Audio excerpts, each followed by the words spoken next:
I went down on my younger cousin during quarantine. I don't regret it.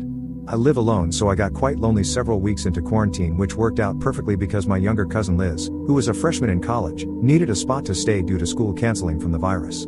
I had an empty room left where my ex-wife moved out and got divorced with me. The last time I saw Liz was about 8 years ago when she was 11. She's 19 now. I remember her as lanky and awkward. She was like a small girl growing into a spider's body, all limbs. I thought it would be awkward before she showed up, but it turns out we share a lot of common interests, so we got along easily. Movies became a nightly tradition pretty quickly. Around 6, we would each pick a movie we thought the other person might like, watch one, make dinner, and watch the other. Honestly, my favorite part of Liz being there was the help in the kitchen. It felt like I had a mini Gordon Ramsay in my house. The food was so good. I had my fair share of junk food and pre-made pizza making because my ex-wife grew up eating cereal, junk food, and frozen dinner. Dinner with Liz each night was the beginning of the end for me. I would constantly catch myself reaching out to touch her lower back like I had with a few times I did with my wife, or just staring at the back of her neck, her hair tied up while she focused on some mundane tasks like chopping up an onion and resisting the urge to gently kiss her on the shoulder. Last Monday was the first time I caught an idea that she might be interested in me. After the first movie of the night, Liz left to take a shower to wash off after a run she had taken earlier that day, while I threw together a pizza. Right after her shower, she surprised me by walking into the living room with just her towel on and asked me how the pizza was turning out.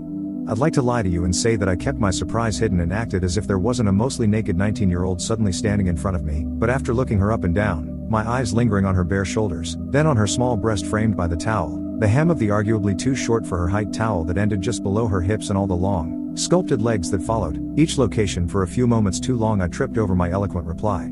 Good. Like a professional middle schooler.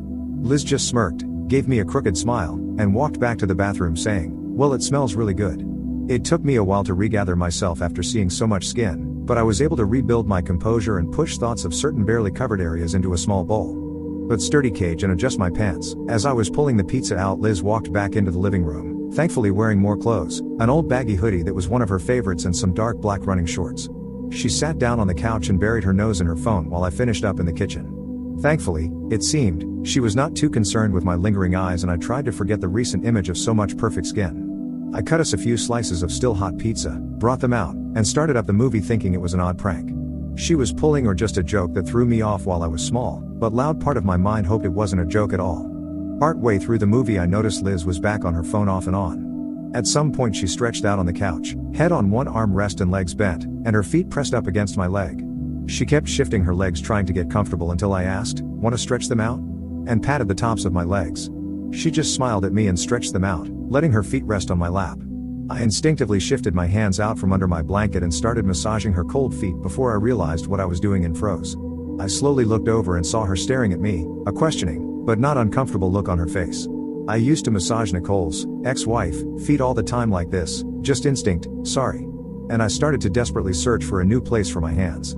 Liz spoke up for the first time since the movie started, laughing a little as she spoke. "I don't mind at all. It actually feels really nice. I went on a long run while you were at work, so you won't hear any complaints from me." And so, I kept massaging her feet, listening to her breathing, and paying almost no attention to the movie. Eventually, her feet were as warm as my hands and I started moving down her lower legs, giving her calf some attention. This elicited a light moan from Liz, and she said, "Why wouldn't Nicole leave this?" I'm sure it was louder than she expected because I saw her head shoot up and look at me to see if I reacted.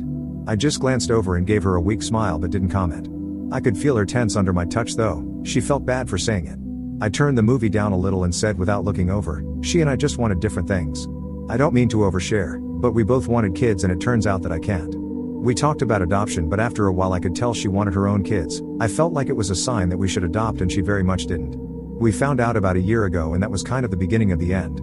It was pretty quiet for a while as we both just quietly watched the rest of the movie and I continued rubbing her feet and legs. The movie ended and credits were scrolling when Liz pulled her feet off my lap and sat up, stretching long arms arching above her tiled back head. Her neck incredibly exposed and amazingly bare in the low light of the mostly dark living room with her hair and her braid behind her head. She stood up, shuffled over closer to me, and sat down, our legs touching through the blanket I still had over my leg. Without looking over to me, just looking forward, she said, "I'm really glad you're letting me stay with you. It's nice being in a peaceful place for once. And I'm sorry I made you think about Nicole, I really didn't mean to." I brushed it off and told her to not worry about it. We sat in relative silence as the credits scrolled, just the music behind the credits filled the void, but it was strangely peaceful. We didn't need to fill the silence, and it was really nice just sitting with someone who clearly cared. Eventually Liz broke the silence, shifting in her seat and turning to face me directly.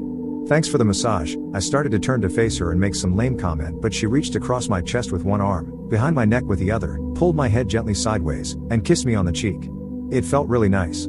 Her breath on my neck as she moved closer to me, the surprise contact of just a simple touch across my chest, and her warm lips pressed against my cheek sent a cool fire running down my legs, and I could feel myself reacting.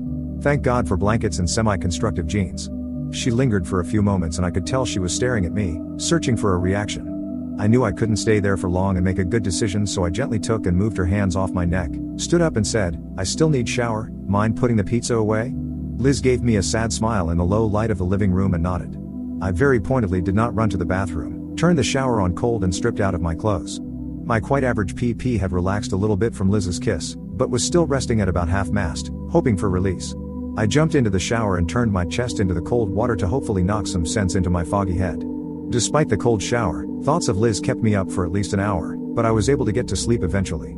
The following morning I got called into work. They needed extra help getting stuff done after some workers were off due to getting sick from COVID. I told Liz I'd be home kind of late and to not wait for me for dinner. Well, the mess up at work was worse than I expected, and I ended up getting home right after 9 p.m., stressed and ready for a shower. One quick, hot shower later I walked into the living room to find a cup of hot tea and a plate of warm pizza sitting on the floor in front of the couch with Liz sitting on the couch behind. I thought to myself she is such wifey material, but had to remind myself this is my cousin. She pointed at the ground in front of her and said, "It's payback time." She made a massaging motion with her hands. She has some freakishly strong hands, so when she started working my shoulders and neck I couldn't think of anything except the exact moment we were in.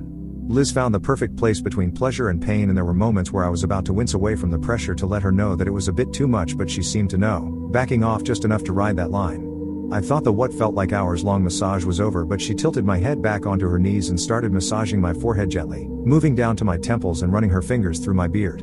Guys, it was heaven on earth. My eyes were closed so I didn't see her kiss until she pressed her lips against my forehead and lingered for just a few moments. She leaned down close to my ear and whispered, "Now I think you owe me, right?" I tilted my head to the side and kissed the inside of her hand. "Yeah, I guess I do." I watched her ass bounce just a bit in her running shorts as she walked down the hall towards her bedroom. I thought about Liz in a new light. I knew she was into me and started to play tricks on the man's sword, as they call it.